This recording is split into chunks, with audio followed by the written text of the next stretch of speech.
দর্শক, গতকালকে BNP chairperson Begum Khaleda জিয়ার স্বাস্থ্য সম্পর্কে আপডেট দেওয়া হয়েছিল।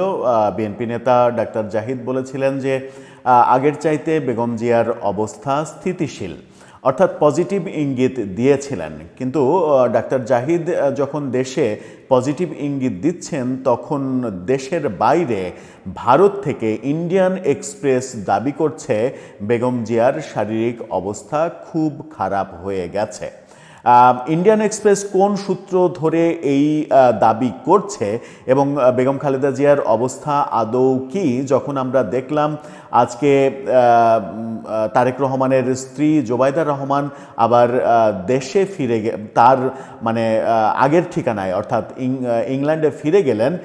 ইংল্যান্ডে ফিরে যাওয়া নিয়েও নানা রকমের আলোচনা হচ্ছে, মুখরোচক আলোচনা, কিন্তু জানানো হয়েছে যে তিনি পরিবারের সঙ্গে একসঙ্গে আবার ফিরতে চান বলে ইংল্যান্ডে রওনা দিয়েছেন। 25 তারিখে একসঙ্গে তারেক রহমানের সঙ্গে আবার ফিরে আসবেন।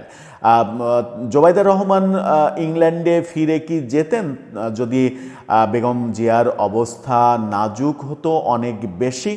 ইন্ডিয়ান এক্সপ্রেস কোন সূত্র ধরে এই কথা বলছে, চলুন একটু জেনে দেখি যে বেগম জিয়ার অবস্থা আদতে কোন পর্যায়ে গেছে। থাকবেন পলিটিক্স টিভির নিয়মিত আয়োজনে।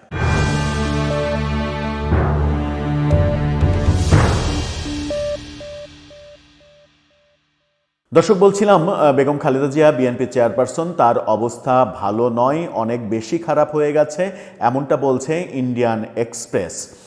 ইন্ডিয়ান এক্সপ্রেস তাদের একটা প্রতিবেদন এবং তাদের শিরোনাম প্রতিবেদন করেছে, তাদের ওয়েবসাইটের মূল হেডিংই এটা। সেখানে তারা বলছে, তাদের শিরোনামটা দেখে নিতে পারেন, বেগম খালেদা জিয়ার ছবি দিয়ে তারা বলছে, Khaleda Zia remains critical and fragile as she battles health issues in Bangladesh hospital report. যদি আমরা একটু বাংলায় যাই, তাহলে তারা যেটা বলার চেষ্টা করছে, বাংলাদেশের হাসপাতালে স্বাস্থ্যগত সমস্যার সাথে লড়াই করার সময় খালেদা জিয়া সংকটজনক ও ভঙ্গুর রয়েছেন। অর্থাৎ ইন্ডিয়ান এক্সপ্রেস বলছে খালেদা জিয়ার অবস্থা সংকটজনক, তার মানে খারাপ হয়ে গেছে। সেখানে বলা হচ্ছে বাংলাদেশের হাসপাতালে প্রাক্তন প্রধানমন্ত্রী এবং বিএনপি নেত্রী খালেদা জিয়ার যে গুরুতর অবস্থায় তিনি রয়েছেন, জাতীয় নির্বাচনের কাছাকাছি আসার সাথে সাথে রাজনৈতিক অনিশ্চয়তাও এই কারণে বাড়িয়ে তুলছে ব্যাপারটা।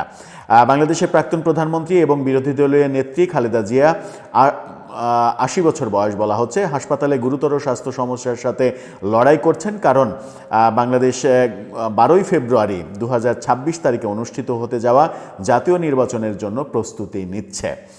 আল জাজিরার খবরে বলা হয়েছে বাংলাদেশ জাতীয়তাবাদী দল বিএনপির চেয়ারপারসন খালেদা জিয়া 23 নভেম্বর থেকে ঢাকার এভার কেয়ারে ভর্তি আছেন। হৃৎপিণ্ড, ফুসফুস সহ নানাবিধ মারাত্মক সমস্যা রয়েছে। খালেদা জিয়ার অবস্থার কোনো উন্নতি হয়নি। চিকিৎসা বিশেষজ্ঞ এবং দলীয় কর্মকর্তারা জিয়ার অবস্থাকে সংকটজনক এবং ভঙ্গুর বলে বর্ণনা করছেন। কিডনির কর্মহীনতা, সংক্রমণ এবং শ্বাসকষ্ট সহ একাধিক জটিলতা রয়েছে। আমরা শুনেছিলাম যে গতকালকে বেগম খালেদা জিয়ার একটা ছোট অপারেশন করা হয়েছে গলায়, সেটার তেমন কোনো আপডেট আমরা পাইনি, কিন্তু ইন্ডিয়ান এক্সপ্রেস বলছে তার অবস্থা ক্রিটিক্যাল। সেখানে বলা হচ্ছে তার ফুসফুস এবং অন্যান্য গুরুত্বপূর্ণ অঙ্গগুলিকে বিশ্রাম দেওয়ার জন্য ডাক্তাররা তাকে ঐচ্ছিক ভেন্টিলেটর সাপোর্টে রেখেছেন। তার কিডনির ব্যর্থতার জন্য নিয়মিত ডায়ালাইসিসের প্রয়োজন হয়েছে এবং তাকে উন্নত অ্যান্টিবায়োটিক বা অ্যান্টিফ্যাঙ্গাল চিকিৎসা কার্যক্রম অব্যাহত রয়েছে। এই চ্যালেঞ্জগুলি সত্ত্বেও উল্লেখযোগ্য উন্নতির কোনো রিপোর্ট নাই। জিয়ার ব্যক্তিগত চিকিৎসক ডাক্তার AZM জাহিদ হোসেন বলেছেন যে চিকিৎসার প্রথম দিকের তুলনায় তার স্বাস্থ্য অনেক স্থিতিশীল এবং সম্প্রতি তার একটি ছোটোখাটো চিকিৎসা সফলভাবে সম্পন্ন হয়েছে। চিকিৎসা অপারেশন সফলভাবে সম্পন্ন হয়েছে, এটা জানিয়েছেন, যেটা বলছিলাম। তিনি বর্তমানে ICU সুবিধাসহ করোনারি কেয়ার ইউনিট অর্থাৎ সিসিইউতে রয়েছেন। সিসিইউতে রাখা হয়েছে যেখানে আইসিইউ সুবিধা রয়েছে, তার মানে এটা আইসিইউই বলা যায়। জিয়ার জ্যেষ্ঠ পুত্র তারেক রহমান, যিনি 2008 সাল থেকে লন্ডনে অবস্থান করছেন, বাংলাদেশের জনগণের কাছে তার মায়ের আরোগ্যের জন্য দোয়া প্রার্থনা করেছেন। 3 বার প্রধানমন্ত্রী হিসেবে দায়িত্ব পালন করা জিয়াকে 2018 সালে দুর্নীতির অভিযোগে জেলে পাঠানো হয়েছিল। সম্প্রতি ক্ষমতাচ্যুত প্রধানমন্ত্রী শেখ হাসিনার সরকারের অধীনে যা তাকে চিকিৎসার জন্য বিদেশ ভ্রমণেও নিষেধাজ্ঞা জারি করেছিল। হাসিনার অপসারণের পরপরই গত বছর তাকে মুক্তি দেওয়া হয়েছিল।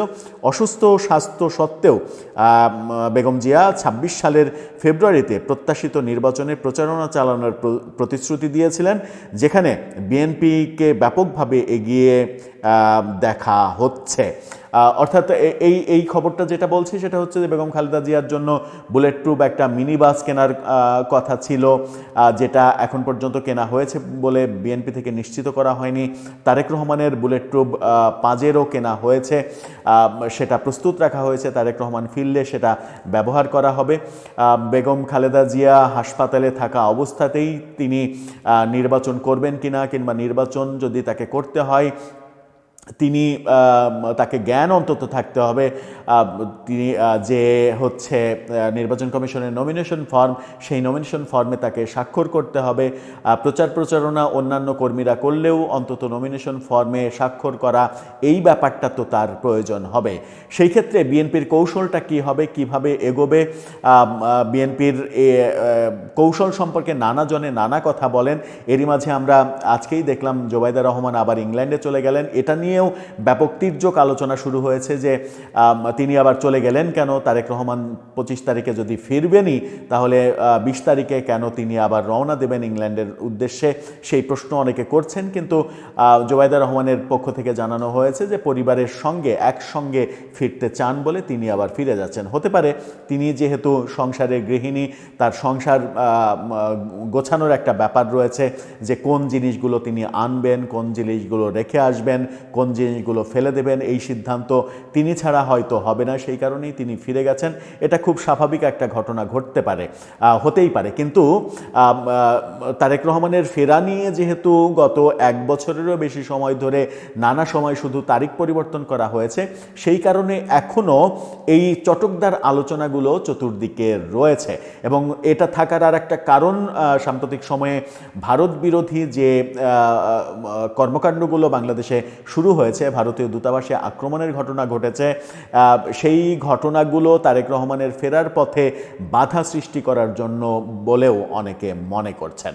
সব মিলিয়ে বিএনপি এখন একটা জটিল সময় পার করছে। বেগম খালেদা জিয়ার অসুস্থতা তাদের জন্য একটা বড় কনসার্ন।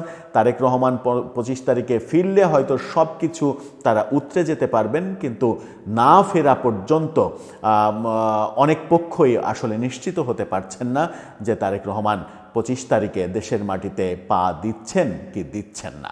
দর্শক, আপনার কি মনে হয়? আপনার মতামত জানিয়ে লিখতে পারেন আমাদের কমেন্ট বক্সে।